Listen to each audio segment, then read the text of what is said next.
Mayong aga sa inyong tanan, labi na gid sa kay Father Bert Susaya dira, kag sa mga bisita mga pare, kag subong man sa aton nga miyembro sang Family of Love and Praise, kag sa mga kauturan naton nga mga labing kubos, mayong aga gid sa inyong tanan. Ako si Father Robert Ramirez, ari ko disubong sa New Jersey sa United States of America, kag serbisyo ako dire.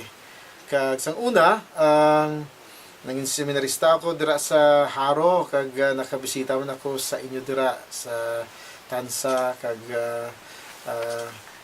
nakita ko ang community, nakaupod ako sa community sang una, nakabisita ako dira, kag I learned a lot of things, especially sa pagbulig sa mga imol. Kag labi na gid subong may dako kita nga selebrasyon, ang poor for the poor, kag ini natuon gid sa selebrasyon man sang solemnidad sang Immaculada Concepcion nga ang aton Blessed Virgin Mary nga was immaculately conceived, kag siguro ini dire naton umpisa ang istorya sang Christmas. So, by the way, Merry Christmas sa tanan. So, Desyembre na. So, ang Christmas mag-umpisa sa istoryaman sa Immaculada Concepcion nga ginpili gid sang Dios nga aton Iloy Santa Maria nga mangin Iloy sang iyang bugtong anak, magapuyo sa tiyan sang Birhen Maria nga wala gid sang dagta, So, ginprepara niya ang aton Iloy Santa Maria na wala sang dagta. Si subong man gasilibra kita sang Advent, siguro itinguan man naton nga wala man kita sang dagta. Pagod ang si Jesus magapuyo sa aton. Kag ang selebrasyon naton nga gasilibra kita sang poor for the poor, ini nagahatag sa aton sang reflection, especially ang tema from Matthew chapter 24 verse 40 nga nagasiling, kung anuman ang ginhimo mo sa labing kubos sa mga utod mo, ginhimo mo ini sa akon, siling ni Kristo. So, wala sang siling sang pisipito nga wala sang kubos nga wala gid sang may ikasarang ihatag. May ang kubos may ikasarang gid ihatag. Halimbawa, ang aton nga yuhom, aton mga smile, aton mga bulig hakwat sa mga sa iban o sa pag-alalay, kag sa pagpamati ang Ministry of Presence, ini makabudig man sa labing kubos. Kag kung kita nagabudig sa labing kubos, kay si Kristo iyara sa tanan, daw kasubong man nga nagabudig kita sa ila. So gani mga kauturan ko, ginapangabuhi ginaton ang pulong sang Dios. Tagi biskan yuhom lang kita sa ila, giya kita sa ila, nag-aalalay kita sa mga labi na gid sa mga labing kubos. So, aton ini igakabuhi ang pulong sa Dios. So, madamo salamat, kag sa liwat, Merry Christmas, kag kabayang Dios si Kristo magapuyo gid sa aton tagipusoon, labi na gid sa pagyuhom-yuhom naton, sa pagbulig naton sa isa kag isa, sa aton nga abyanay, sa aton nga pagbuligay, kabayang Dios magabendisyon sa atong tanan. God bless you all. Amen.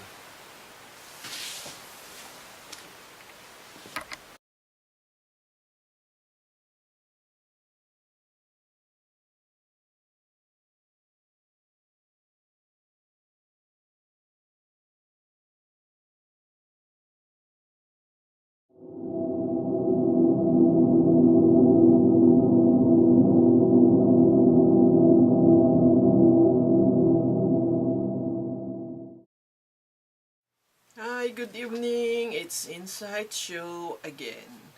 And tonight's episode, we will continue with our honoring the Blessed Mother since it is October. So tonight, I will be sharing to you the rest of the mysteries of the Holy Rosary. Again, I welcome everyone and I greet everyone. Good evening and peace be to you.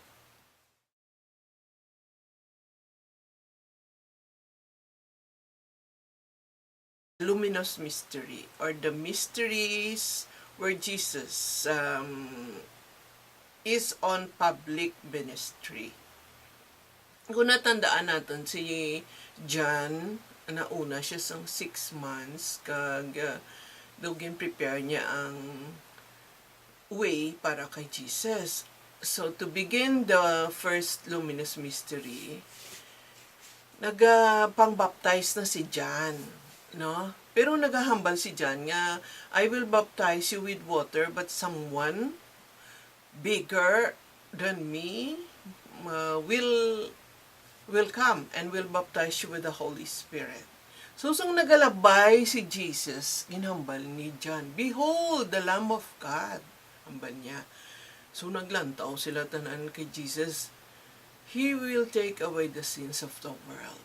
Hambal niya, I must decrease, He must increase.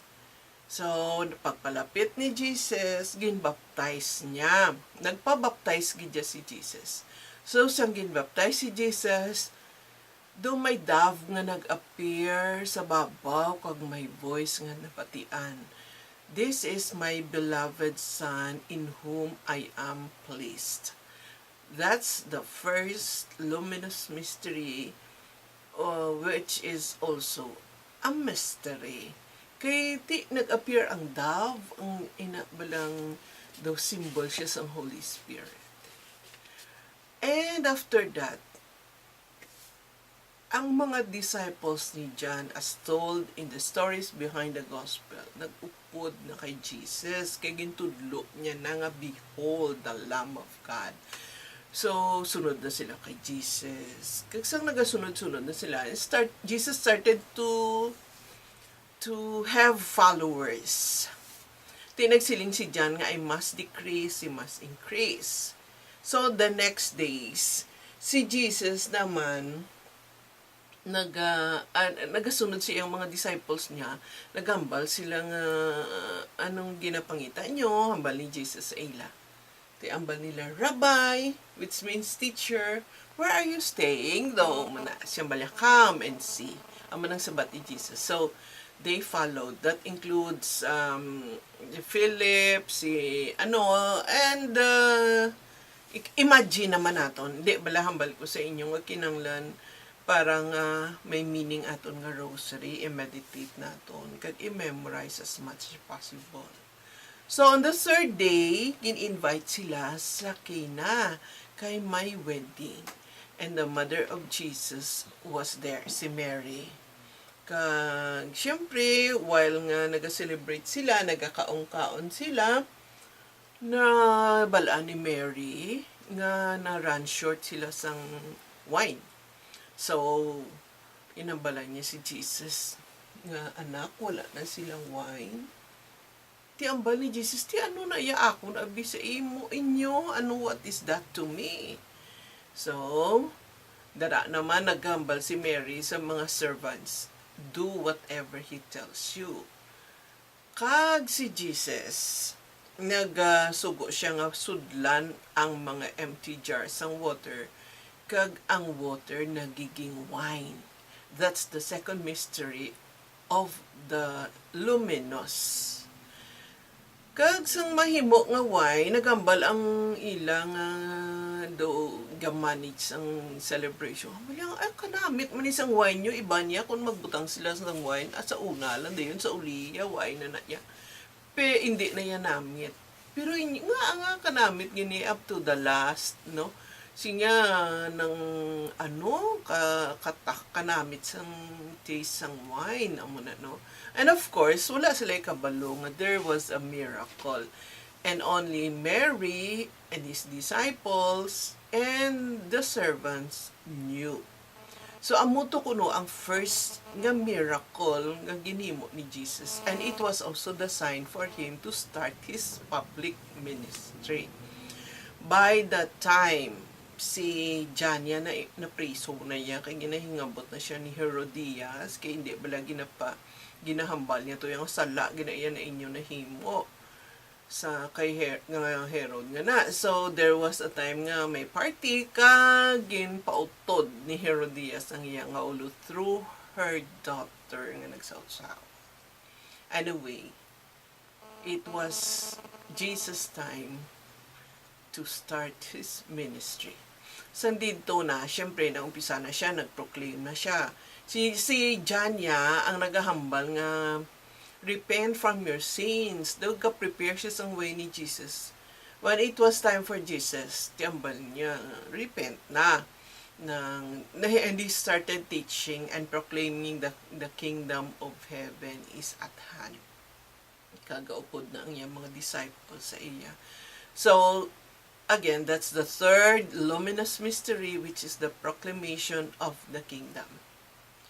For almost 3 years, ginproclaim niya ang ginharian sang langit with his teachings. Kag imagine nato, no? Galakat lang na si Jesus with his disciples. Nag-teach na siya sa mga beatitudes, blessed are the poor in spirit. At the same time, while teaching, he does miracles and wonders. Kag ginaayo niya ang nagamasakit, ginapalakat siya ang mga piang, ginapakita niya ang mga bulag, ang mga That's part of his proclamation of the kingdom of God. When the time for him to go to Mount Tabor, nagsaka sila, bringing Peter, James, and John. Kag dito sa Mount Tabor, ginatawag nila nga transfiguration kay si Jesus became a radiant white. Hindi na makompare sa kapution kung ano pada nga kapution, but he became radiantly white. Kagambal ni Peter, mapaobra na lang sila tent, kaya nakita niya si Moses, kag si Elijah, discussing with Jesus. Of course, wala siya kabati from a distance. And again, they were covered with clouds, and they hear a voice. This time, hambal naman sang voice, "This is my beloved Son, listen to Him." Sus, naghapa si Peter, si James, kag si John, kay daw kakatamaan gid kakulubaan sang sound, no? Nga daw kahuli-huli gid, nga wala sila may mo, but to prostrate themselves. Kag hindi sila kaintindi sang natabo. Manatawagan nga mystery. That's the fourth luminous mystery. So, nanaog na sila, kag while going down, ginambalan sila ni Jesus. Hindi ka man ay manugid ha, sa inyo nakita, kag na-witness, ulat tunyo gid ang, kung maabot na gid siya ang time nga dapat isugid, muna na pagsugid nyo. Dito hindi, mas laking chindis ang ginahambal ni Jesus, no? Anyway, nanaog sila, they went down to Jerusalem, kag panaog nila sa Jerusalem. Amo na to galing entry ni Jesus para ma-start ng iyang sorrowful mystery. Galing kay before sina, then we saw, no, mga tao, nagkuluwa sila sa mga lukay, ang mga inablang leaves sang sang coconut, kag mga cloak nila, ginuban nila, kag gimbutang nila sa dalan, sa alagyan, and Jesus rode on a donkey. And while entering Jerusalem, these people were shouting and chanting and praising. Nagasiling sila, Hosanna, the King of Kings. Hosanna to the King of Kings. Blessed is he who comes